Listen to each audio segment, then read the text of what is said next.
আমাৰ মাজত উপস্থিত মাধ্যমিক শিক্ষা বিভাগৰ সঞ্চালক জিদুং ডাঙৰীয়া,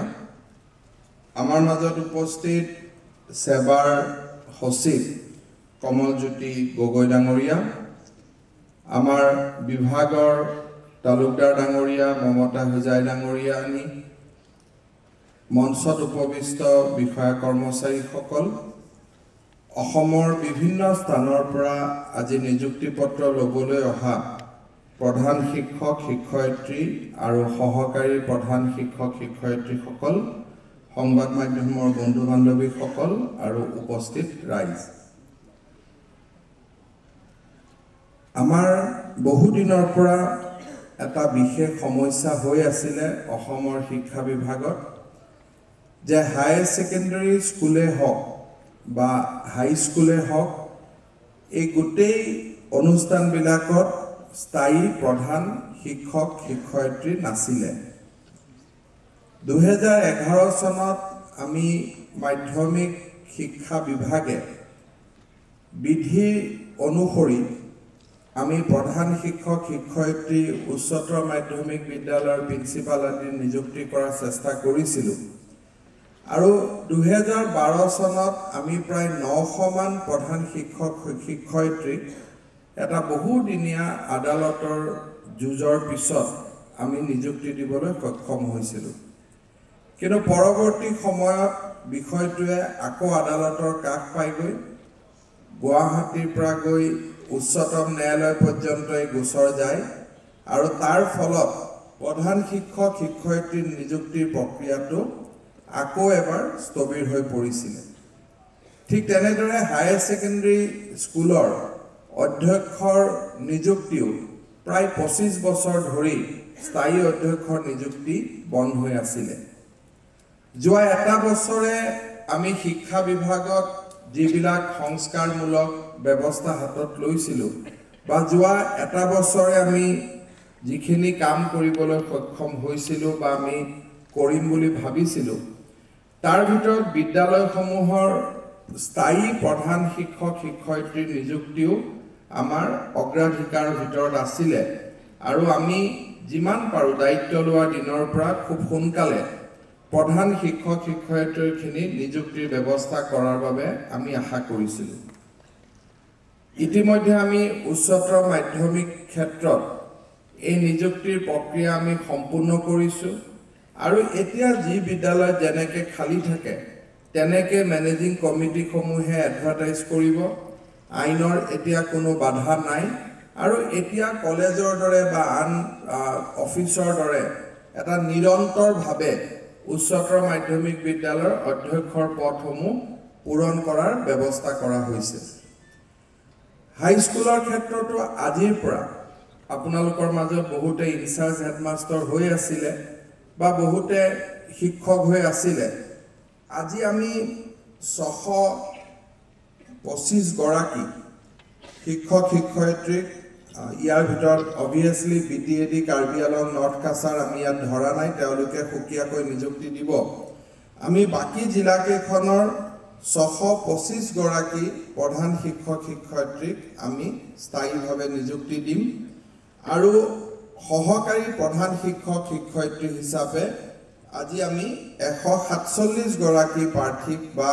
শিক্ষকক আমি পদোন্নতি বা নিযুক্তি দিম। ইয়াৰ লগে লগে আমাৰ হাইস্কুলত প্ৰধান শিক্ষক শিক্ষয়িত্ৰী যিটো নথকা বা যিটো আইনী মেৰপাছ আছিল সেইটো আজিৰ পৰা সমাপ্ত হোৱা বুলি আমি ধৰি লৈছোঁ আৰু কম সময়ৰ ভিতৰতে যিবিলাক বিদ্যালয়ত এতিয়াও প্ৰধান শিক্ষক শিক্ষয়িত্ৰী সিলেকশ্যন হোৱা নাই বা অৱসৰ এই বছৰত ল'ব, সেইসমূহ শিক্ষানুষ্ঠানতো আমি অহা কালিৰ পৰা নিৰ্দেশ দিম যে প্ৰধান শিক্ষকসমূহৰ পদসমূহ পূৰণ কৰিব লাগে আৰু আমি আশা কৰিব পাৰোঁ যে এই শিক্ষাবৰ্ষৰ ভিতৰতে অসমৰ 100% শিক্ষানুষ্ঠানত প্ৰধান শিক্ষক শিক্ষয়িত্ৰীৰ পদবিলাক স্থায়ীভাৱে পূৰণ কৰিব পৰা যাব আৰু এতিয়া গোটেই বিষয়টো আমি গভৰ্নিং বডি বা স্কুল SMDCৰ ওপৰতে আমি এৰি দিছোঁ। আমাৰ মাত্ৰ কাম অনুমোদন দিয়া আৰু এই প্ৰক্ৰিয়াবোৰ এতিয়া আমি তৎপৰতাৰে সৈতে চলাব পাৰিম। এতিয়া প্ৰশ্ন হৈছে যে বহুত সময়ত আমাৰ অসমৰ একাংশ বুদ্ধিজীৱীয়ে শিক্ষা বিভাগক ইমান দিন সমালোচনা কৰি আছিলে যে প্ৰধান শিক্ষকে আপোনালোকে নিযুক্তি দিব পৰা নাই, কেনেকৈ শিক্ষা বিভাগ চলিছে, আপোনালোকে যদি হেডমাষ্টাৰ কেইজনে নিযুক্তি দিব নোৱাৰে তেতিয়াহ'লে আপোনালোকে কিহৰ কাৰণে শিক্ষা বিভাগ চলাই আছে। কথাটো খুবেই সহজ সৰল, কিন্তু আমি সকলোৱে জানো যে ভাৰতবৰ্ষ এখন গণতান্ত্ৰিক দেশ আৰু ন্যায়ালয়ে যেতিয়া কিবা এটা কাম আমি কৰিব নালাগে বুলি কয় তেতিয়া গাৰ জোৰেৰে তাত কৰাৰ কোনো উপায় নাথাকে। ন্যায়ালয়ৰ কথা আমি মানিবই লাগিব আৰু ন্যায়ালয়ৰ কথাটো মানা আমাৰ সাংবিধানিক দায়িত্ব। যদি ন্যায়ালয়ৰ নিৰ্দেশত 50 বছৰো কিবা এটা কাম নোহোৱাকৈ থাকে সেইটো থাকিব লাগিব, তাত মন্ত্ৰীয়ে একো কৰিব নোৱাৰে। আৰু যিসকলে লিখে তেওঁলোকে জানেও যে এইটোত মন্ত্ৰীয়ে কৰিব পৰা কাম একো নাই, তথাপিতো আমাৰ অসমীয়া ভাষাত কয় যে চবৰে অলপ টিআৰপিটো বাঢ়িব লাগে বুলি তেওঁলোকেও মাজে মাজে লিখি দিয়ে। বাৰু সেইটো এটা বেলেগ কথা, সেই দিশটোত মই যাব খোজা নাই। মই যাব খুজিছোঁ এইটো দিশত যে এই কেছবিলাক কেনেকৈ হ'ব পাৰে, এই গোচৰবিলাক কিয় হয়, আৰু এই গোচৰবিলাকৰ ফলত আমাৰ শিক্ষা যিটো বিকাশৰ যিটো ধাৰা বা শৈক্ষিক সংস্কাৰ বা একাডেমিক এটমস্ফিয়াৰ তাত কেনেকৈ প্ৰভাৱ পৰে। বহুত সময়ত আপোনালোকে জানে যে যোৱাবাৰ মেট্ৰিকত যিসকলে ৰিজাল্ট বেয়া কৰিলে তেওঁলোকক মাতি আনি মই দুআষাৰ কৈছোঁ যে আপোনালোকে ৰিজাল্ট বেয়া কিয় কৰিলে, আৰু অহাবাৰো যেতিয়া 0% হ'ব তেতিয়া মই অহাবাৰ আকৌ মাতিম আপোনালোকক। সেইটোত কোনোবাই আন্দোলন কৰিলেও বিপ্লৱ কৰিলেও মই মোৰ দায়িত্বটো পালন কৰিমেই। মোৰ দায়িত্বটো পালন কৰাত মোক কোনেও ৰাখিব নোৱাৰে, কাৰণ 0% মেট্ৰিকত যদি কোনোবা বিদ্যালয়ৰ পৰা ল'ৰা ছোৱালী পাছ কৰে তাক জবাবদিহি কৰাটো মোৰ দায়িত্ব, আৰু মানুহে মোক সেইকাৰণে মই দৰমহা কেইটা মাহৰ মূৰত পাওঁ। গতিকে মোৰ কামটো মই কৰিবই লাগিব। তাত কোনোবাই মোক সমালোচনা কৰিলেও মাতিম, সমালোচনা নকৰিলেও মাতিম, মই মোৰ কামটো কৰি গৈ থাকিম। আৰু আপোনালোকেও দুআষাৰ কথা শুনিবই লাগিব যদি ৰিজাল্ট বেয়া হয়, আৰু সেইটো শুনাৰ কাৰণেও আপোনালোকে মানসিকভাৱে প্ৰস্তুত হৈ থাকিবই লাগিব। গতিকে উপায় কি এইটোৰ পৰা হাত সাৰা? ময়ো মাতিব নালাগে, আপোনালোকো আহিব নালাগে। উপায়টো হ'ল ৰিজাল্ট ভাল কৰিলে সেই সমস্যাটো আমাৰ কোনেও সন্মুখীন হ'ব নালাগে। এটা কোনোবাই কৈছে যে আমি কিবা কলা বেজ ধাৰণ কৰিম, কলা বেজৰ কাপোৰখিনি লাগিলে মই কিনি দিম, মোৰ কোনো আপত্তি নাই, কিন্তু কথাটো হ'ল ৰিজাল্ট ভাল হ'ব লাগিব। ৰিজাল্টৰ লগত কলা বেজ ধৰিলেও ৰিজাল্ট ভাল হ'ব লাগিব, বগা বেজ পিন্ধিলেও ৰিজাল্ট ভাল হ'ব লাগিব, নীলা বেজ পিন্ধিলেও ৰিজাল্ট ভাল হ'ব লাগিব। ৰিজাল্টৰ লগত ইয়াত কোনো কথা নাই।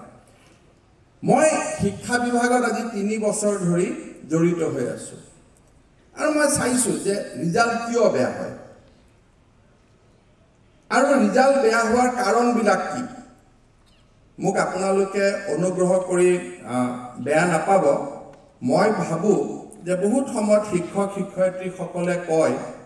যে আমাৰ ষ্টুডেণ্টবিলাক বেয়া, অমুকৰ পৰা আহে তমুকৰ পৰা আহে, সৰ্বশিক্ষাই পাছ কৰাই দিয়ে। কিন্তু আমি নিজৰ গাত চিকুটি মৰাৰ স্বভাৱটো যে আমাৰ ক'ৰবাত কিবা ভুল আছে নেকি সেইটো আমি নাচাওঁ। মই যিহেতু ছাত্ৰও নহয় শিক্ষকো নহয়, মই নিৰপেক্ষভাৱে গোটেই বিষয়বিলাক চাব শিকিছোঁ, আৰু চাই পেলাই মই এটা কথা ক'ম, আপোনালোকে বেয়া নাপাব যে এই ৰিজাল্ট বেয়া হোৱাৰ বহুত পৰিমাণে অসমৰ শিক্ষক সমাজত একাংশ ব্যক্তিয়ে যি অৰাজকতা চলাই আছে তাৰ কাৰণে বহুত পৰিমাণে দায়ী। এতিয়া আপোনালোকে কোৰ্টত চাব যে কোৰ্টত সদায় any point of time Guwahati হাইকোৰ্টত 300 পৰা 400 শিক্ষকে ঘূৰি থাকে, বিভিন্ন কেছ মোকৰ্দমা লৈ, কোনো আপত্তি নাই। কিন্তু কোনোবাই ক'ব পাৰেনে যে তেওঁলোকে কেজুৱেল লিভ লৈ আহিছে সেই দিনটোত? কোৰ্টত যোৱাত আমাৰ আপত্তি নাই। সচিবালয় প্ৰায় ডেইলি 400 মান শিক্ষক কৰ্মচাৰী ঘূৰি থাকে বিভিন্ন কামত। কোনোবাই কেজুৱেল লিভ লৈ আহিছেনে? কোনেও কেজুৱেল লিভ লৈ অহা নাই। জিডুমৰ অফিচত, ডিৰেক্টৰ ছেকেণ্ডাৰী এলিমেণ্টাৰী আৰু হায়াৰ এডুকেশ্যনৰ অফিচত যদি যায়, প্ৰত্যেক দিনাই 200 পৰা 250 শিক্ষক পাব, LPৰ পৰা কলেজৰ প্ৰফেচাৰলৈকে। কোনোবা সাংবাদিকে যদি তেওঁলোকক গৈ কেমেৰা ধৰে, আমাক যেনেকৈ ধৰে, তেওঁলোকক গৈ যদি ধৰি সোধে যে আপুনি কেজুৱেল লিভ লৈ আহিছেনে, তেওঁলোকে এইটো আহিব লাগে বুলি কথাটো যে নিয়ম আছে সেইটোকে তেওঁলোকে মানিব নোখোজে ইন্সপেক্টৰ অফ স্কুলৰ অফিচত প্ৰায় 100 মান শিক্ষক ডেইলি উপস্থিত থাকে বিভিন্ন কাৰণত তাৰ মানে 500 300 200 এনেকে যদি চাই প্ৰায় দিনটো ইন্সপেক্টৰ অফ স্কুলৰ পৰা ডিপিআই অফিচৰ ভিতৰত 1000 শিক্ষক প্ৰবক্তাই দিনটো ঘূৰি থাকে জেনুইন কাম হ'ব পাৰে কাৰোবাৰ পেনশনো হ'ব পাৰে কাৰোবাৰ কিবা হ'ব পাৰে মই যে একেবাৰে ইনজেনুইন কামত ঘূৰি ফুৰিছে নকওঁ কিন্তু এই 1000টা ক্লাছ কিন্তু ক্ষতিও হৈ আছে গতিকে আমাক যদি কোনোবা শিক্ষকে কয় যে শিক্ষা বিভাগটো শনিবাৰ আৰু ৰবিবাৰে খোলা ৰাখক তাৰ জায়গাত লাগিলে সোমবাৰ আৰু মঙ্গলবাৰে বন্ধ কৰি দিয়ক আমি ক্লাছ ক্ষতি নকৰাকৈ আমি ডিপিআই অফিচত আহি আমি কামটো কৰিব খোজো আমাৰ একো আপত্তি নাই চৰকাৰে সেই নিয়মটো প্ৰৱৰ্তন কৰিব পাৰে যে ৰবিবাৰে হওক আপোনালোকে শনিবাৰে হওক সেকেন্ড স্যাটাৰডেত হওক লাগিলে সানডেত আমি খোলা ৰাখিম কিন্তু ক্লাছ ক্ষতি কৰি আমি গুৱাহাটীলৈকে কিয় আহোঁ ক্লাছ ক্ষতি কৰি আমি ডিব্ৰুগড়লৈকে কিয় যাম এই কথাবিলাক কিন্তু আমাৰ যিবিলাক সংস্থা যিবিলাক এছ'চিয়েশ্যন তেওঁলোকৰ পৰা এই পৰামৰ্শবিলাক আমালৈকে নাহে বা আমিতো ৰাজনীতি কৰা মানুহ আমিও ইমান কথা বুজি নাপাওঁ এটা যিটো ক্ষেত্ৰত আপোনালোকৰ মাজলৈ মই আহিব খুজিছো আজি আমাৰ শিক্ষা ব্যৱস্থাটো বেয়া হোৱাৰ মূল কাৰণটো হৈছে আৰু এটা কাৰণ মই আৱিষ্কাৰ কৰি উলিয়াইছো এটো আপোনালোকৰ ভিতৰত থকা জেদাজিদিৰ যিটো মনোভাৱ এটা আজি যে আপোনালোকে এই কাগজখন লৈ যে যাব যোৱাকালি যিটো গ্ৰুপে কেছ কৰি থৈছিল সেই গ্ৰুপৰ মানুহখিনিয়ে কিন্তু যোৱাকালি দিনটো আপোনালোকক নামাতে হয় নহয় কথাটো মই মিছা কৈছো নেকি যদি মিছা কৈছো আপোনালোকে কওকচোন নে সঁচা কৈছো মই তাৰ মানে স্কুল বিলাকত বৰ্তমান আপোনালোকক কেন্দ্ৰ কৰি দুটা গ্ৰুপ হৈ আছে আৰু এনেকুৱা গ্ৰুপত অৱস্থা হয় যে আজিকালি মই বহুত স্কুলত দেখিছো যে ইজন শিক্ষকে ইজন শিক্ষয়িত্ৰীৰ লগত মাতামাতিয়ে নাই আৰু এজন শিক্ষক যেতিয়া ৰিটায়াৰ হয় নতুন যিজন প্ৰধান শিক্ষক আহে তেওঁ পুৰণা প্ৰধান শিক্ষকজনৰ পেঞ্চন কাগজতে সই নকৰে বহুত দিন যে আদি গুৰু শিক্ষা গুৰু আধ্যাত্মিক গুৰু যেতিয়া আপোনালোকে নিজে যেহেতু জানে যে ভাৰতবৰ্ষৰ সভ্যতা সংস্কৃতি গুৰুৰ আসনখন কিমান ওপৰত গতিকে স্কুলখনত আপোনালোকে গৈ আপোনালোকে নিজে মাৰ্জিত সাজ পোছাক পিন্ধাৰ লগতে আমাৰ স্কুলৰ শিক্ষক শিক্ষয়িত্ৰী সাজ পোছাকখিনি আপোনালোকে মাৰ্জিত কৰাই দিব যে বাবা নিপিন্ধিবচোন জিন্স টিন্স অকল সেই সময় 10টাৰ পৰা 5টালৈকে বোলে জিন্সে পিন্ধিম প্ৰপাৰ জিন্স পিন্ধিব যে জিন্সটো পিন্ধিব গেঞ্জিটো অন্তত অকণমান সোবাৰ মই কোৱা নাই যে ৰঙা পিন্ধিব লাগে নীলা পিন্ধিব নালাগে বুটাম কেইটা ছিঙি গৈছে জোৰা লগাই যাওক বোলে অকণমান মই এইটো কোৱা নাই যে মই জিন্সৰ বিৰোধী কিবাৰ বিৰোধী মই এইটো কোৱা নাই চব কৰক যিটো কাপোৰতে ফ্লেক্সিবল পায় সেইটো কৰক কিন্তু কাপোৰটো এনেকৈ পিন্ধক যাতে দেখাত মাৰ্জিত হয় মাৰ্জিত মানে বুটাম থাকে হুক থাকে যিখিনি মাৰ্জিত এই কথাবিলাক সৰু সৰু কথা স্কুলখনত আমি গ'লো আপোনালোক আজি বহুতে ইনচাৰ্জ প্ৰধান শিক্ষক হৈ আছে আমাৰ স্কুল কেইখনৰ চাৰিওফালে গছ পুলি কেইডাল আমি কিয় দিব নোৱাৰো এটো কিবা আমাক টকা পইচা লাগে নেকি কওকচোন ঘৰৰ গাঁৱৰ প্ৰত্যেকখন গাঁৱত ধুনীয়া ধুনীয়া মধুৰিআমৰ পুলি আছে আমৰ পুলি আছে ৰাধাচূড়া গছ পায় কৃষ্ণচূড়া গছ পায় এতিয়া যেতিয়া কোনোবা এজন প্ৰধান শিক্ষকে স্কুলখনৰ ধাৰণাটো কি ভাৰতবৰ্ষৰ সভ্যতা সংস্কৃতিত স্কুলৰ ধাৰণাটো আশ্ৰমৰ লগত আমি তুলনা কৰোঁ যে স্কুল এখনত সোমালে এটা আশ্ৰমৰ পৰিৱেশ এটা হ'ব লাগে গতিকে অকণমান গছ গছনি এটাতো কোনোতো টকা পইচাৰ কথা নহয় এজন প্ৰধান শিক্ষকে 1 টকাও খৰচ নকৰাকৈ সুন্দৰভাৱে স্কুলখন কৰিব পাৰে যে গছ আজি আপোনালোকৰ কেম্পাছবোৰ পুৰণা দিনৰ দৰে ইমান ডাঙৰ নহয় 100ডাল ভাল গছ পুলি যদি আপোনালোকে ৰুই দিয়ে স্কুলখনৰ পৰিৱেশটোৱে বেলেগ হৈ যাব পাৰে আৰু কাক ৰুব লাগে কলেজ স্কুলৰ ল'ৰাখিনিকে দায়িত্ব দিয়ক যে এই গছডাল তোমাৰ নামত দিলো এই গছডাল তোমাৰ নামত দিলো ৰাতিপুৱা তুমি পানী দিবা বহুত স্কুলত প্ৰাৰ্থনা নহয় এটা আৰু এটা কথা আমাৰ এটা ধৰাত পৰিছে যে বহুত স্কুলত 9-10ত সমহীয়া আৰু বাৰ্ষিক পৰীক্ষাই নাপাতে এবাৰ আমি নিয়ম কৰিছো যে আমি 4খন স্কুলৰ মাজত কমিটি কৰি দিছো বাৰ্ষিক পৰীক্ষা হ'ব ইখন স্কুলৰ শিক্ষকে ইখন স্কুলৰ বহি চাব লাগিব আৰু বহিবোৰ আপোনালোকে ৰাখিব লাগিব যে এই যে নিয়মীয়া পৰীক্ষা নিয়মীয়া ক্লাছ অলপ গছ-গছনি ৰুব লাগে কমন ৰুমটোত এনেকুৱা এটা পৰিৱেশ কৰিব লাগে যাতে ছাত্ৰসকল আহি আপোনালোকৰ লগত কথা পাতিব পাৰে এই যিবিলাক কথা একোজনৰ শিক্ষকৰ মাজতে আজিকালি আকৌ একোজন নিজে ইনস্যুৰেঞ্চৰ এজেণ্ট হৈ পেলাই লগৰ শিক্ষকবিলাকক ইনস্যুৰেঞ্চ কৰিব খোজোতে আকৌ প্ৰিমিয়াম লৈও তাৰ মাজত কাজিয়া লাগে হয় নে না মই ভুল কৈছোঁ নেকি কওক নে মই ভুল কৈছোঁ কওক কিবা গতিকে এই কথাবিলাক হ'ব নালাগে সেইকাৰণে আমি সপ্তধাৰা যিটো আমি বিকাশ কৰিছোঁ তাত আমি বাৰে বাৰে কৈছোঁ যে শিক্ষকজন ৰোল মডেল যে আজি যেনেকৈ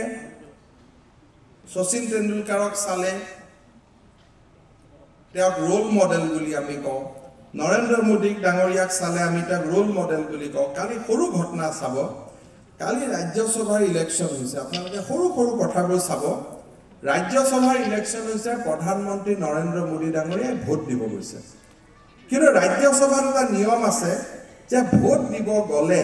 আইডেণ্টিটি কাৰ্ডখন দেখুৱাব লাগে এটা প্ৰধানমন্ত্ৰী নৰেন্দ্ৰ মোদীৰ পৰা কোনোবাই আইডেণ্টিটি কাৰ্ড খোজা মানুহ আছে নেকি কোনো নাই কিন্তু কালি তেওঁ টুইটাৰত ভোট দি থকাৰ ফটোখন চাব এফালে তেওঁ ভোট দি আছে আনফালে তেওঁ হাতত আইডেণ্টিটি কাৰ্ডখন হাতত ধৰি আছে তেওঁ কিয় আইডেণ্টিটি কাৰ্ডখন ধৰি আছে কাৰণ তেওঁ জানে যে মই ৰোল মডেল মই যদি আইডেণ্টিটি কাৰ্ডখন নলৈ মই যদি ভোট দিব যাওঁ তেতিয়াহ'লে এই নিয়মটো মই বেলেগক কৈ লাভ নাই আমাৰ যেনেকৈ হজৰত মহম্মদে মই প্ৰায়ে কওঁ যে মিঠাই খোৱা কথাটো কৈ তেওঁ নিজক যি কম সেইটো প্ৰমাণ কৰিছিলে কালি নৰেন্দ্ৰ মোদী ডাঙৰীয়াৰ সেই ফটোখন এখন ব্যতিক্ৰমী ফটো মই খুব সূক্ষ্মভাৱে লক্ষ্য কৰিছোঁ প্ৰথমতে মই ভাবিছোঁ যে মোবাইল লৈ আছে নেকি তাৰপিছত মই ডাঙৰ কৰি চাই আছোঁ তাৰপিছত মই দেখিছোঁ তেওঁ এমপিৰ আইডেণ্টিটি কাৰ্ডখন হাতত লৈ আছে মই বোলো প্ৰাইম মিনিষ্টাৰ এইটো মোবাইল নলয় এইটো কি চাওঁতে মই ডাঙৰ কৰি চালোঁ তেওঁৰ আইডেণ্টিটি কাৰ্ডখন এতিয়া আমাৰ প্ৰধান শিক্ষয়িত্ৰীসকল হৈছে ছাত্ৰ ছাত্ৰীৰ ৰোল মডেল আপোনালোকে তেনেকুৱা ধাৰণা এটা প্ৰস্তুত কৰক ৰাজনৈতিক দলৰ সদস্য হ'লে আপোনালোকক ৰোল মডেল বুলি নাভাবিব ইনস্যুৰেঞ্চ এজেণ্ট হ'লে ৰোল মডেল বুলি নাভাবিব পেপাৰৰ সাংবাদিক হ'লে ৰোল মডেল বুলি নাভাবিব আৰু নিজৰ ভিতৰত ঘাত প্ৰতিঘাত সংঘাতে এটা বহুত পৰ্যায়ত পাই গ'লে ৰোল মডেল বুলি নাভাবিব যেতিয়া ষ্টুডেণ্টে গম পায় মোৰ অমুক ছাৰজনৰ এগেইনষ্টে অমুক ছাৰজনে হাইকোৰ্ট কৰিছে সেই দুইজন ছাৰৰ প্ৰতিটো ধাৰণাটো বদলি হৈ যাব লাগে চৰকাৰৰ বিৰুদ্ধে হাইকোৰ্ট কৰাটো ঠিক আছে কিন্তু আজিকালিতো চৰকাৰে একো কামেই নকৰে গতিকে বেয়া কামেই নকৰে চৰকাৰৰ বিৰুদ্ধে হাইকোৰ্ট কৰাটো কমি গৈছে আজিকালি ইজনে সিজনৰ বিৰুদ্ধে হাইকোৰ্ট কৰাটো বাঢ়িছে কালি যে আপোনালোকে নিযুক্তি লৈ যাব ৰাতিপুৱাৰ পৰা মই কিমান মেছেজ পাম যে অমুক আজি দি আছে কোনোবাই অমুক এছিষ্টেণ্ট হেডমাষ্টাৰজনৰ BEd ডিগ্ৰীটো আপুনি পৰীক্ষা কৰক অমুক কৰক কালিৰ পৰা সেইবিলাকে আৰম্ভ হ'ব সেই মেছেজবিলাক কোনে দিব ষ্টুডেণ্টে নিদিয়ে আপোনালোকৰ লগৰ শিক্ষকসকলে দিব গতিকে এই ধাৰণাবিলাক আমি পৰিৱৰ্তন কৰিব লাগিব মোৰ মুখখন ধমকি দি মুখ বন্ধ কৰিলে লাভ নহ'ব মোৰ মুখখন চলি থাকিব দিয়ক তেতিয়াহে অলপ কাম হয় যদি হ'ব মুখ ধমকাই বন্ধ কৰি দিলে কি লাভ হ'ব আমাৰ দুই এজন বুদ্ধিজীৱী আছে যে হিমন্ত বিশ্ব শৰ্মাৰ মুখৰ মাতটো বন্ধ কৰি দিওঁ মোৰটো বন্ধ কৰি দিয়ক কিন্তু তাৰ পৰা যদি ল'ৰাবোৰ মেট্ৰিকত ফাৰ্ষ্ট ডিভিজন পাই হ'ব এটা কোনোবা এজনে মোক সিদিনা যুক্তি দিছে ছাৰ প্ৰত্যেকজন ডাক্তৰে পেচেণ্ট চালে সব পেচেণ্টটোতো জীৱন নাপায় গতিকে প্ৰত্যেকজন শিক্ষকে কেনেকৈ প্ৰত্যেক ল'ৰাক পাছ কৰাব পাৰে যুক্তি চব এজন শিক্ষকে ফেচবুকত যুক্তি দিছে যে হিমন্ত বিশ্ব শৰ্মাই যে কৈছে যে মাষ্টৰে ষ্টুডেণ্টক পাছ কৰাবই লাগিব তেওঁ এইটো ক'ব পাৰিব নেকি যে ডাক্তৰে প্ৰত্যেকজন পেচেণ্টকে জীৱন দিবই লাগিব এতিয়া মই ক'ব খুজিছোঁ যে ডাক্তৰৰ ক্লিনিকত 100% মানুহ নমৰে তাতো 30%হে মানুহ মৰে আপোনালোকৰ তাতোতো 100% ষ্টুডেণ্ট মৰি গৈছে গতিকে ডিফাৰেঞ্চটো তাতহে হৈছে যুক্তিটো এনেকৈ যুক্তি এতিয়া যদি মেডিকেল কলেজত যিমান পেচেণ্ট যায় 5,000 পেচেণ্ট যায় যদি 4,900 ভাল পায় 100হে মৃত্যুৰ মুখত পৰে এতিয়া মোৰ সমস্যাটো হৈছে 50 জনৰ 5জন ফেল কৰিলে মই একো নকওঁ 50 জনৰ 50 জনে ফেল কৰি গৈছে তেনেকুৱা ডাক্তৰ হ'লেও আমি ডাক্তৰৰ লাইচেন্সটো কেনচেল কৰিব লাগিব গতিকে যিসকলে এনেকুৱা যুক্তি দিয়ে অদ্ভুত অদ্ভুত যুক্তি তেতিয়া মই গম পাইছোঁ যে এওঁলোকে আচলতে স্কুলত নাযায় এটাই মেধা শক্তিৰ গৰাকী কৰি পঠাই দিয়ে কাৰণ যদি তেনেকুৱা হ'লেহেঁতেন তেতিয়াহ'লে অৰ্জুনৰ সমান ডাঙৰ ধনুধৰ কোনেও নোলালেহেঁতেন কাৰণ অৰ্জুনে সকলো ফেচিলিটি আছে কিন্তু সমাজত একালব্যৰ কেনেকৈ সৃষ্টি হ'ল দুখীয়া মানুহৰ ঘৰৰ পৰা জংগলত থকা মানুহৰ ঘৰৰ পৰাও একালব্যৰ কেনেকৈ সৃষ্টি হ'ল তাৰমানে দুখীয়া মানুহৰ মাজতো সম্পদ লুকাই থাকে আমিতো আমাৰ ভাষাত কওঁ যে বোকাত যিমান পদুম ফুল বোকাবিলাকতহে জন্মগ্ৰহণ কৰে গতিকে আপোনালোকৰ দুখীয়া ল'ৰা ছোৱালীবিলাকৰ মাজৰ পৰাই ভৱিষ্যতৰ মানৱ সম্পদবিলাক বিচাৰি পাব চেষ্টা কৰিব পৰামৰ্শ দিয়াৰ আপোনালোকৰ মোৰ যোগ্যতাও নাই মই পৰামৰ্শও দিয়া নাই বিভিন্ন সময়ত মানুহবিলাকক পোৱাৰ পিছত পেপাৰ পঢ়াৰ পিছত letters to the editor editorial বিভিন্ন মানুহে আমাক জনোৱা চিঠি পত্ৰ হোৱাটছআপ ফেচবুক এইবিলাক কথাখিনিহে মই আপোনালোকক কৈছোঁ মোৰ ইয়াত নিজৰ কথা একো নাই মই একো নকলেও মোৰ পাৰ হৈ যায় আপোনালোকক কম যে ভাল হৈছে আপোনালোক বহুত ভাল মানুহ আপোনালোকে মোক হাত চাপৰি বজাব কাম চেচ গুচি যাব পাৰোঁ কিন্তু মোৰ দায়িত্বটো হ'ল যে মানুহৰ মনৰ কথাখিনি আপোনালোকক জনাব লাগে আজি মই ইয়াত আপোনালোকক যিখিনি কৈছোঁ এয়া মানুহৰ মনৰ কথা মানুহৰ মনত লুকাই থকা কথা মোৰ ইয়াত একোৱে কথা নাই মোৰ ল'ৰা ছোৱালীটো অসমীয়া স্কুলত নাই পঢ়া ইংৰাজী স্কুলতো পঢ়া নাই অসমতো পঢ়া নাই গতিকে মোৰ ব্যক্তিগতভাৱে একো অসুবিধা নহয় আপোনালোকে ক্লাছ কৰক নকৰক কিন্তু এইখিনি হ'ল অসমৰ মানুহৰ মনৰ কথা আপোনালোকে কথাবিলাক অনুভৱ কৰিব মই আৰু বিশেষ আপোনালোকক মই নকওঁ ক্লাছ 9-10ত কেনেকৈ নতুন পৰীক্ষাৰ পদ্ধতি আমি কৰিব খুজিছোঁ সেই বিষয়ে আমি আপোনালোকক কৈছোঁ আমি একোখন বিদ্যালয়ত এতিয়া আমি নতুন এটা কামো আৰম্ভ কৰিব খুজিছোঁ যে কোনোবা যদি অৱসৰপ্ৰাপ্ত বিষয়া কৰ্মচাৰী শিক্ষক নহয় বা যদি কোনোবা স্কুলৰ প্ৰাক্তন ছাত্ৰ বা কোনোবা যদি বিদেশত আছে কিন্তু স্কুলখনৰ প্ৰতি মৰম আছে আমি প্ৰত্যেকখন স্কুলতে একোজন মেণ্টৰ দিব খুজিছোঁ আমি নিযুক্তি নহয় তেওঁ ধৰক মই কামৰূপ একাডেমীত পঢ়ি আহিছিলোঁ গতিকে মই যদি চৰকাৰক কওঁ যে মই কামৰূপ একাডেমী স্কুলখনক মই মেণ্টৰিং কৰিব খুজিছোঁ মোৰ মেণ্টৰিং কৰা এই অৰ্হতাখিনি আছে তেতিয়া আমি তেওঁক কামৰূপ একাডেমী স্কুলখনৰ মোক হয়তো মেণ্টৰ চৰকাৰে দিব পাৰে মেণ্টৰসকলৰ কাম কি শিক্ষকসকলক গৈ প্ৰেৰণা দিয়া ছাত্ৰ ছাত্ৰীসকলৰ মাজত বিভিন্ন কথা বতৰা গঠনমূলক পৰিৱেশ সৃষ্টি কৰা আৰু চৰকাৰখনক স্কুলখনত ষ্টুডেণ্ট আহিছে নাই ক্লাছ আহিছে নাই টিচাৰ হৈছে নাই অলপ খা খবৰো দি থাকে